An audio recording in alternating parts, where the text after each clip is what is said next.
Hey guys, in this video I'm going to be showing you how to install your own local LLM. But why would you want to do this in the first place? So, if you use another LLM such as ChatGPT that accesses servers online, you don't have control over those servers. So you don't know if they're stealing part of your data or if they're logging the chats that you're having with the LLM.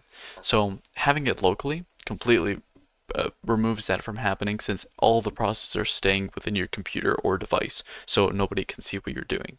Another benefit is ChatGPT may give you a better model to begin with, but then make a worse model as you go. However, if you're doing it locally, the model you're using will be the same the whole time, and it won't get worse. In this video, I'm going to be having different levels to what you can set up for the LLM.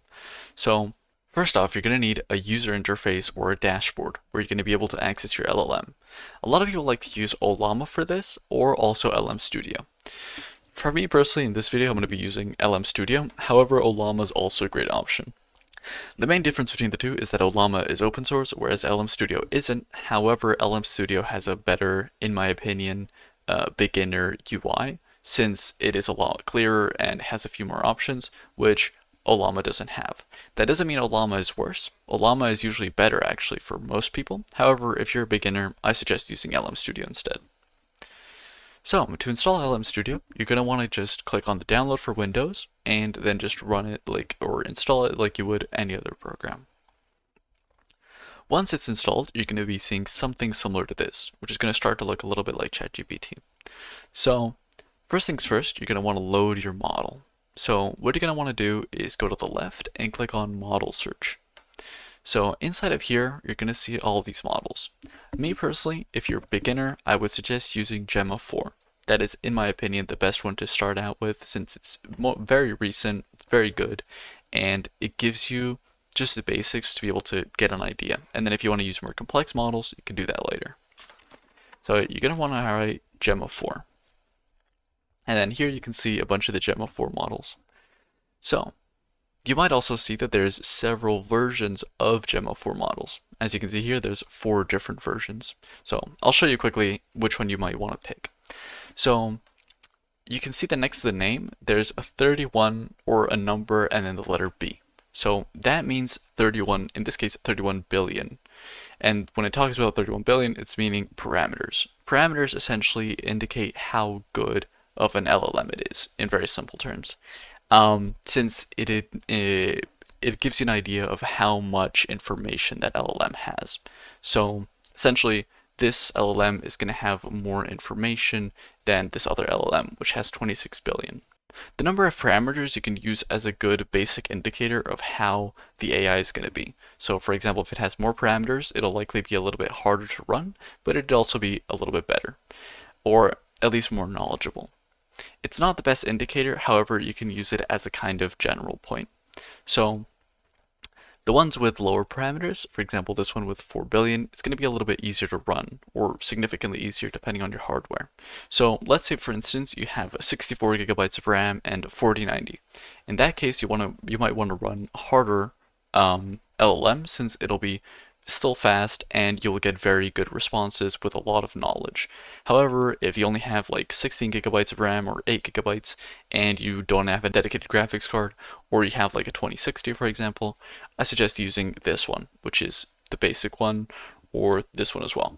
I found a lot of success with the E4B model since it is just enough to not be slow. However, the responses are still quite good. However, if you have a worse laptop, the E2B is also a great model. Now, once you've picked the model you want to use, you're going to want to click on download, as you can see, and then you're just going to install the model, and that'll be done. It'll give you a little notification on the right whenever it's done. Now, certain models can be fully GPU offloaded, while others can't. Essentially, if it is allowed to fully GPU offload, that means it'll run a little bit better, a little bit cleaner than if it can't fully offload. Essentially just an indicator of whether it's going to be fast or not fast, but it's not a make or break. You can still install a model that doesn't fully offload. It'll just be a little bit slower or significantly slower. Another thing to also consider is, apart from the proper models that you can see, there are also user created models that are based on those. So for example, this one's Gemma 4, the E4B one. just like we saw earlier. However, it's uncensored, which essentially means that it'll not, whatever you ask it, it'll reply. So if you want to ask about a topic that's a little bit more iffy, or that a regular AI like ChatGPT or even Gemma 4 might not want to answer, this one will answer without any questions. So essentially, this is very useful if you want to talk about topics that other AIs might just not want to talk about, since it has to respond, and it will respond pretty accurately from what I've seen so far. However, of course, take it with a grain of salt since it's an AI. A good place you can use to be able to search for more models such as that one is Hugging Face. So this website essentially has a ton of models that you can just sift through, and if you're looking for something a little bit more specific like text to image generation or text to video generation, here you can see all of those, and it's honestly a really good website and I highly suggest it for finding these kind of models. Alright, now we've installed the model, we're going to want to go to the main chat area, and here you're going to be able to pick a model. As you can see, I already have a few loaded. Let's just try the E4B model as a start. Here, as you can see, is the GPU offload amount. So, as you can see, this one fully GPU offloads, which is great, meaning it's going to be fast. And then the tokens. Tokens are a little bit of a complex topic, and I won't get too much into it. But it is really important that you know what it means so that you can use LLMs properly. Tokens essentially dictate how much of a conversation you're going to be able to have with an AI. Still, this is a very big summary of what they do, but that's the gist of it. So if you have very low amount of tokens, your chats will not be able to go very long. You'll be able to have 1 to 2 back and forth interactions, and they'll just stop and not be able to answer. However, if you have a lot of RAM and a lot of VRAM, VRAM being the GPU RAM or video RAM, that means you're going to have a lot more access to tokens, and you will be able to have a lot more back and forth conversation. Essentially, this is an LLM's ability to be able to remember things in a conversation. So if it has more tokens, more it can remember. If it has less tokens, it'll not be able to remember much. So if you're going to have a long conversation, I suggest putting this up. And then once you're ready with the settings, I suggest keeping them standard once you're just beginning. You can hit start and load the LLM. As you can see, it's now already loaded, and you have the think option, so you can tell it to think or not think. This is similar to ChatGPT if you've done it before. Essentially, it'll just give you a more thought out response or a more instant response, depending on whether you want speed or quality. And then vision, which means that it can read images, which is very, very useful. After you've loaded it, it'll stay in RAM, which means that some of your RAM is going to be used up. If you're not doing too many things at once, this is not an issue. But if you have a lot of tabs open or want to play some video games, you're going to want to free up that RAM space when you want to do those other tasks. So, once you're done loading it, you've asked all the questions and you want to close it up, you're going to want to hit this button on the bottom left, which says eject from memory. This will essentially make it so that the RAM that's being used will be freed up and you'll be able to use it for other things. This is very important if you want to play games or, again, as I said, have other things open simultaneously, and especially if you're done with the AI, or the LLM, sorry, just close it up. Alright, so that's the first step. Let's say you're happy with this, but you want a little bit more. You might want it to, for instance, save knowledge or have knowledge of things and use it for other conversations. You might want to save certain LLM prompts. You might want to do more than what this one provides. So what you're going to want to use is open-webui. This is a great UI for these LLMs. So if the other one was the UI for it, this would be like a proper good-looking UI. If the other one didn't look enough like ChatGPT for you, this one should do the trick. So what you're going to want to do is, there's several ways to install open-webui. However, the one that I've found to be the best for me personally is to use Docker, since it's not that complicated, even if it looks a little bit scary from the outside, but it is very simple and super easy to use. So, first thing you're going to want to do is install Docker. So you're just going to want to go on the Docker website, click Get Started, and then click on Download for Windows AMD 64, if you're using Windows, of course. Now, once you've done that, you're going to want to open CMD and paste in this command. So you're just going to want to open command prompt like you would usually. I'm pretty sure you don't even need admin access, you just need the regular one. And then you paste in this command. This command will install everything you need for the open-webui, and it'll create a container for you. Now, if you don't want to know what a container is, don't worry. Essentially, it's its own little world so that this program can live in, and then you can access it. And as you can see here, I already have the program or the container created, and it is running. So make sure that once it is created, it is running, and then that the port is localhost 3000. Once you've done that, you're going to want to go to your regular browser and then search up localhost 3000. Now you might be like, whoa, whoa, whoa, whoa. I thought we said we weren't going to access the internet. This is a browser. I thought this is going to access the internet. However, that's not the case. Even though this login page might look very scary, it is still everything within your computer. The localhost means that it's not actually accessing a website. It's just accessing files within your computer, so everything stays local. And this sign-in page that looks like a website is also just to sign in to your files. So it's essentially like a password or a little barrier between person trying to access it from your computer and then the actual open-UI information. So again, this doesn't access the internet in any way. It's just to make sure that you are you who is accessing this computer. So you're just going to want to write an email and then a password, and don't forget it if you have to log in later.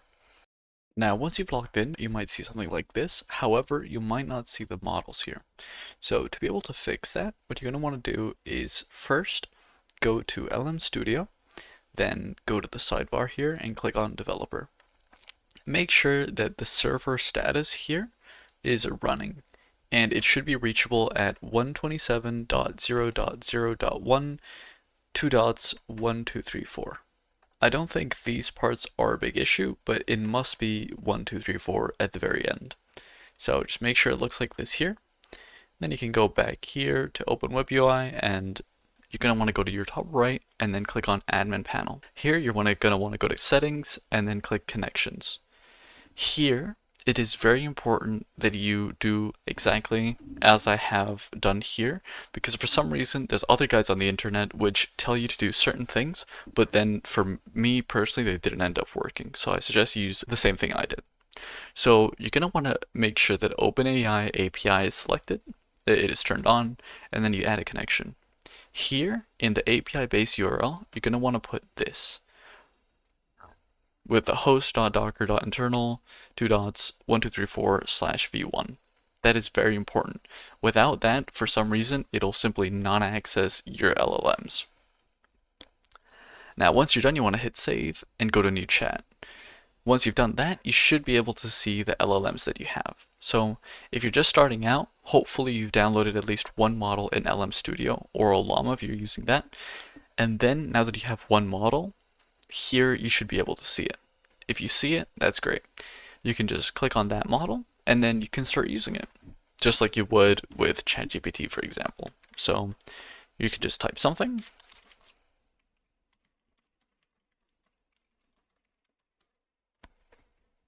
And then you might see that it takes a second to respond. That's because it first has to load the model as we did earlier, same process. And then once it's finished loading it up, it can just start responding right away. And as you can see with this one, you get a lot more options. You can upload files, several at once. You can get a capture, even a web page, files, notes, knowledge. A lot more options that you wouldn't have with LM Studio or Llama. Alright, now into the last step. If you're very happy with everything we did, however, you just want one more thing, that thing being voices, there's also one more thing you can do. Kokoro TTS is a text-to-speech service which allows you to run locally again text-to-speech, which is, in my opinion, extremely good. It's not realistic, it'll not pass up for a person, however, it is just enough that you can have a conversation with the AI without it feeling like you're really just talking to a bot, since it makes it a little bit more lively, which I really appreciate. I don't like using AI to make voices, however, I do really like AI to be able to respond to me verbally and be able to not be as stiff, since having a conversation, it's a lot nicer. So to add that, what you're going to want to do is go back into your command prompt and then paste this message. So what this one's going to do is install another container just like earlier, and it's going to be localhost 8880. And this is going to be the one for the talking. So this one, there is a little caveat to it. I'm currently running it through the CPU because I have a powerful enough CPU where it's not going to be too slow. When I do use it, it usually takes around 1 to 3 seconds maximum. However, there's also a GPU version which runs a lot smoother, especially if you have a good GPU. So I would almost recommend using the other version. You'll be able to see it on Kokoro's website and installation guide. However, the GPU one for me personally wasn't running properly, and the CPU one had no issues at all. So that's the one that I'm going to be using. Now, once you've installed it and you make sure that the container is running, you're going to want to go again back to admin panel. And then inside of admin panel, you're going to go to settings and you're going to want to go to audio. Inside of audio, you're going to be able to change the text-to-speech engine to OpenAI. And then you're going to want to change again this part here to host.docker.internal /2.8880/v1. This is very important. Again, for some reason, only this one works for me. Then on the API key, you're just going to want to write no-API-key. I'm pretty sure you can write anything there, but you have to write something. So if you leave it empty, it's just going to probably not allow you to save. And that's pretty much it. Then you can choose a text-to-speech voice, and it'll work just like normal. So there's a long list of voices that you can use, which I'll link in the description. However, the one that I personally like the most is AF_heart. I think it sounds super good. So what you're going to want to do once you've done picking the voice that you want, you're going to click save and you're going to go back to a new chat. So just to give you a little preview of what the AF_heart one is, I'm just going to click here and you'll be able to listen to it. It's going great over here. I'm ready to help you with whatever you need. How are things going on your end? What can I do for you today? So that's a little example of what that one sounds like. So this is it for this part of the video and pretty much the rest of the video. So this is as far as I've gone. If you want to go to the next step, there's also one more thing you can do, one pretty big thing for open-webui, and that is adding the capability of accessing the web. Now, accessing the web at this point in 2026 locally is a little bit difficult and sometimes might not yield the best results. There's a ton of people who have done it. It's still very much so doable. However, me personally, I haven't been able to do so yet, and it is something that would make it a lot better since it would be able to pretty reasonably compete with other ones such as ChatGPT and whatnot, since you'd get more accurate info. However, that does come with the risk that you're no longer fully local. Up to this point, everything I've shown so far, if you've installed it and set it up properly, you should be able to use it with zero Wi-Fi. So with just a computer with zero access to the internet, nothing like that, aka like in a plane or in some kind of situation where you don't want any access on that computer. However, if you do give it access to the internet, obviously it'll be able to give you better information, more recent information, but it will have access to the internet. So something could potentially access your data. Now, that is not a really realistic concern since it'll probably not be happening, but it's something to keep in mind. And accessing the internet does complicate things a little bit because browsers don't want you to just simply access the internet 1,000 times using an LLM such as Google. So that will cause a little bit more issues. However, if you do manage to do so, it could be super, super useful since, again, you'll get up-to-date information. So that's going to be pretty much it for the video today. I just wanted to give a quick rundown of what I use as a local LLM and what I think could help a ton of people, even just the first part, which is using LM Studio. Super useful and gives you everything you need. But if you just want to give a little extra, you can also use open-webui and Kokoro for the voices with text-to-speech. So yeah, I hope this video helped you out, and yeah, see you guys.